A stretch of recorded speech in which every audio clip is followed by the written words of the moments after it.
L'élection de François Hollande en France et la montée des extrémismes en Grèce changent la donne politique en zone euro. L'arrivée au pouvoir d'un président socialiste dans l'Hexagone fait la une ici aux États-Unis.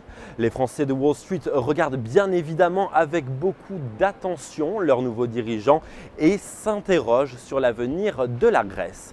NYFP a recueilli pour vous leurs réactions.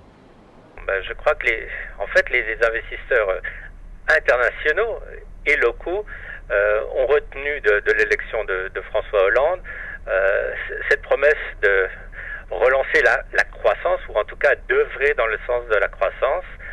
Croissance, c'est un mot qui avait été quand même totalement ignoré par le dernier gouvernement de Sarkozy pendant très longtemps, et je dirais pratiquement jusqu'au dernier moment. Comment ça marche en Grèce? Vous avez le premier parti, celui qui a gagné, qui doit former un gouvernement, et s'il ne peut pas, dans ce cas-là, c'est le deuxième parti qui doit essayer là aussi de faire un gouvernement, etc.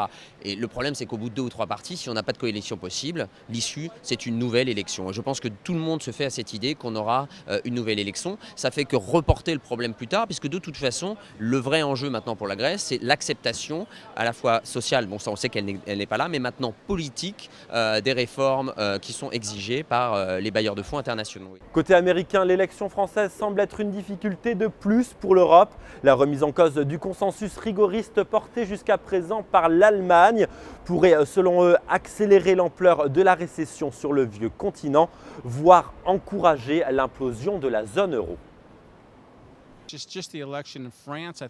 Les élections en France représentent un véritable problème pour l'Allemagne. Cela vient se rajouter à l'Espagne qui apparaît aujourd'hui comme le véritable danger. Le pays est au bord de la faillite et pourrait être tenté de réagir unilatéralement et sortir ou même se faire sortir de la zone euro, comme pourrait aussi le faire la Grèce.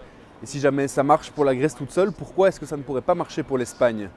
Il y a tellement d'incertitudes et le système bancaire est tellement faible là-bas comparé au système bancaire américain que je pense que ce sera particulièrement difficile pour l'Europe.